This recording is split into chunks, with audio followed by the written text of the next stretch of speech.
roket ini akan membawa kamu pergi menuju ke luar bumi. Ada yang mau ikut? Ayo ambil baju IMU itu dan ikutlah bersamaku. Iya, IMU atau Extravehicular Mobility Unit ini pakaian astronot.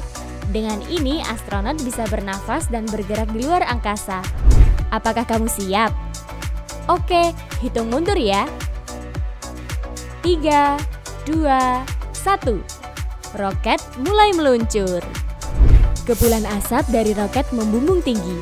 Langit hari ini sedang cerah ya. Dan disinilah kita sekarang, lapisan atmosfer.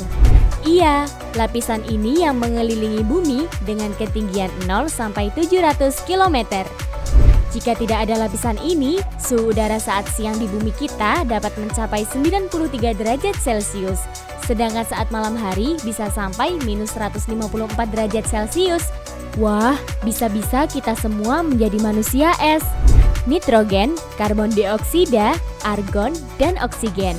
Keempat gas ini hampir menyusun 99% dari atmosfer. Di dalam atmosfer ini terdiri dari 5 lapisan. Kamu mau ikut melewati setiap lapisan itu bersamaku? Kencangkan sabuk roketmu ya. Dan ayo berangkat. Awas, ada pesawat. Kita harus menghindar. Phew, hampir saja. Kita tepat berada di ketinggian 11 km di atas permukaan laut. Itu artinya kita berada di troposfer. Lapisan ini tingginya bervariasi, tergantung di mana kamu berada. Lapisan tertinggi ada di daerah tropis dan terendah ada di daerah kutub. Uniknya, setiap kita naik 100 meter ke atas, suhu udara akan turun, kurang lebih 0,6 derajat Celcius. Lihat, ada kilatan cahaya. Apa itu? Oh, itu awan yang sedang membawa hujan dan petir. Tenang, roket ini dilengkapi sistem penangkal petir, jadi kita bisa melewatinya dengan mudah. Pada ketinggian 18 km, kita memasuki lapisan tropopause. Kamu bisa merasakan kalau kita telah memasukinya karena suhu terasa lebih hangat. Tropopause adalah lapisan yang memisahkan troposfer dari stratosfer. Dan udara di sini tidak menjadi lebih dingin dengan meningkatnya ketinggian. Lalu akhirnya kita keluar dari tropopause dan memasuki stratosfer. Kita berada di ketinggian 21 km. Di sini langit berwarna biru tua. Wah, ternyata kita tidak sendirian di sini. Ada seseorang dengan balon udaranya terbang. Iya, lapisan ini merupakan titik tertinggi di mana balon udara bisa terbang. Menariknya, suhu di sini semakin tinggi 0,5 derajat Celcius setiap kita naik 100 meter. Dengan banyaknya kandungan ozon, lapisan ini dapat melindungi bumi dari radiasi sinar ultraviolet yang dipancarkan matahari. Ayo kita naik lagi, dan di ketinggian 50 km ini batas tertinggi stratosfer.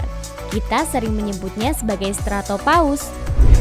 Aku rasa sekarang udara dingin sekali. Oh, ternyata kita berada di lapisan mesosfer, lapisan terdingin di atmosfer ini. Suhunya bisa mencapai minus 110 derajat Celcius. Lihat di atas sana, ada meteor menuju ke arah kita. Menghindar! Loh, kok meteor itu hancur berkeping-keping? Iya, lapisan inilah yang bisa melindungi bumi dari benda-benda antariksa yang tertarik oleh gravitasi bumi. Kita bisa mendapat sinyal radio, televisi, atau telepon dari lapisan ini loh. Kalau tidak ada lapisan ini, kita tidak akan bisa menonton televisi. Ah, pasti tidak mengasyikkan. Oke, kita berada pada ketinggian 80 km. Itu artinya kita berada di mesopause. Lapisan batas antara mesosfer dengan lapisan termosfer. Astaga, panas sekali di sini. Kita sekarang berada di ketinggian 100 km. Itu artinya kita berada di termosfer bawah atau sering juga disebut lapisan ionosfer. Karena di lapisan ini tempat terjadinya ionisasi. Suhu di lapisan ini paling tinggi dapat mencapai kurang lebih 1010 derajat Celcius. Panas sekali bukan? Oke, naik sedikit lagi. Dan kita berada di ketinggian 400 km. Masih di lapisan termosfer, tapi termosfer atas. Di sini kita bisa melihat satelit buatan dan juga spacecraft atau pesawat ruang angkasa. Kita mampir dulu yuk ke International Space Station. Di sini biasa menjadi tempat nongkrongnya astronot. Para astronot mengontrol segala hal yang terjadi di luar angkasa dan melaporkannya ke NASA. Sudah melihat-lihatnya? Ayo kita lanjutkan perjalanan. Tinggal sedikit lagi perjalanan kita menuju lapisan terakhir di atmosfer. Iya, kita sekarang berada di ketinggian 650 km. Lapisan eksosfer. Disinilah lapisan terakhir yang melindungi bumi kita. Pada lapisan ini terdapat refleksi cahaya matahari yang dipantulkan atau cahaya zodiakal oleh partikel debu meteoritik. Ada panggilan dari bumi. Oke, kita harus kembali ke bumi sekarang. Aku harap kamu menikmati perjalanan ini.